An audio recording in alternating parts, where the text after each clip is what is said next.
Successful investing is about managing risk, not avoiding it. The intelligent investor is a realist who sells to optimists and buys from pessimists.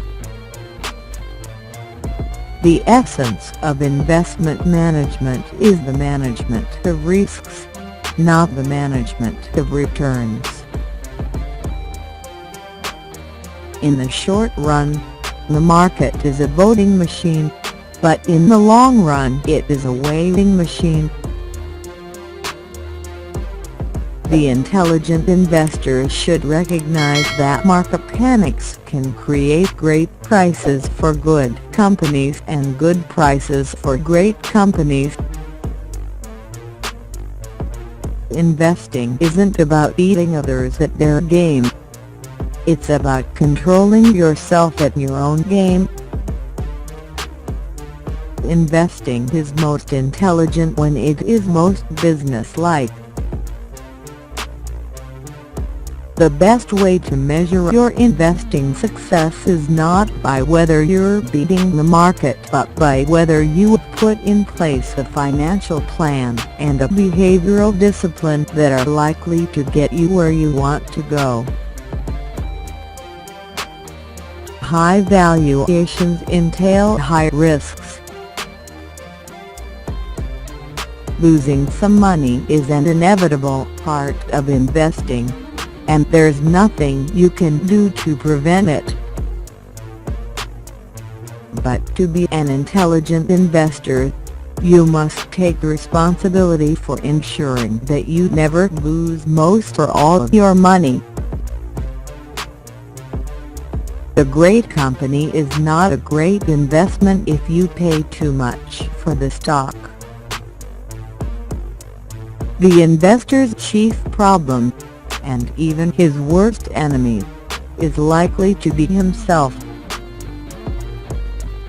Never buy a stock immediately after a substantial rise or sell one immediately after a substantial drop. Successful investing professionals are disciplined and consistent, and they think a great deal about what they do and how they do it.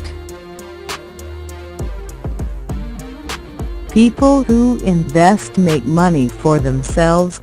People who speculate make money for their brokers.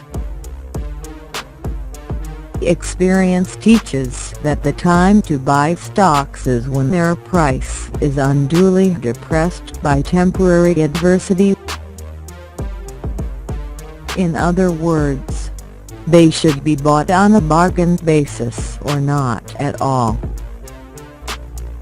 An investment operation is one which, upon thorough analysis, promises safety of principal and an adequate return. The function of the margin of safety is, in essence, that of rendering unnecessary an accurate estimate of the future. At heart, uncertainty and investing are synonyms. Individuals who cannot master their emotions are ill-suited to profit from the investment process. You must never delude yourself into thinking that you're investing when you're speculating. The intelligent investor shouldn't ignore Mr. Market entirely. Instead, you should do business with him, but only to the extent that it serves your interests. Before you invest, you must ensure that you have realistically assessed your probability of being right and how you will react to the consequences of being wrong. If you are shopping for common stocks, choose them the way you would buy groceries, not the way you would buy perfume.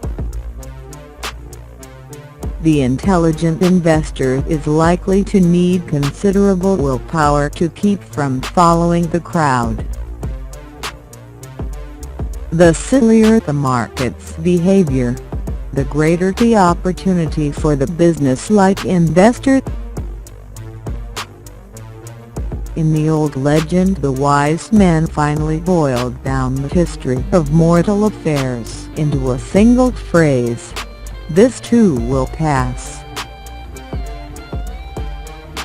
In an ideal world, the intelligent investor would hold stocks only when they are cheap and sell them when they become overpriced, then duck into the bunker of bonds and cash until stocks again become cheap enough to buy. The margin of safety is always dependent on the price paid. It will be large at one price, small at some higher price, non-existent at some still higher price. Mr. Market's job is to provide you with prices. Your job is to decide whether it is to your advantage to act on them. You do not have to trade with him just because he constantly begs you to. Wall Street people learn nothing and forget everything. By refusing to pay too much for an investment, you minimize the chances that your wealth will ever disappear or suddenly be destroyed. Although there are good and bad companies, there is no such thing as a good stock. There are only good stock prices, which come and go. Never buy a stock because it has gone up or sell one because it has gone down.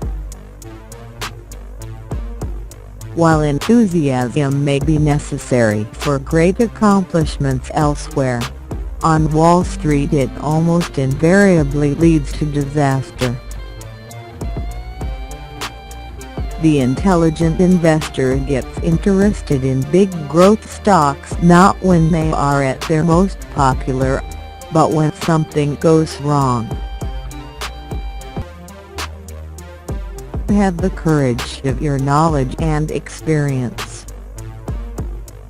If you have formed a conclusion from the facts and if you know your judgment is sound, act on it, even though others may hesitate or differ.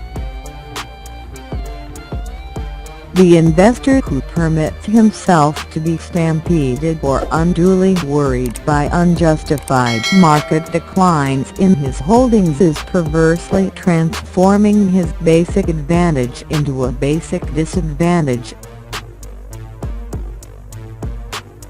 In security analysis, the prime stress is laid upon protection against untoward events.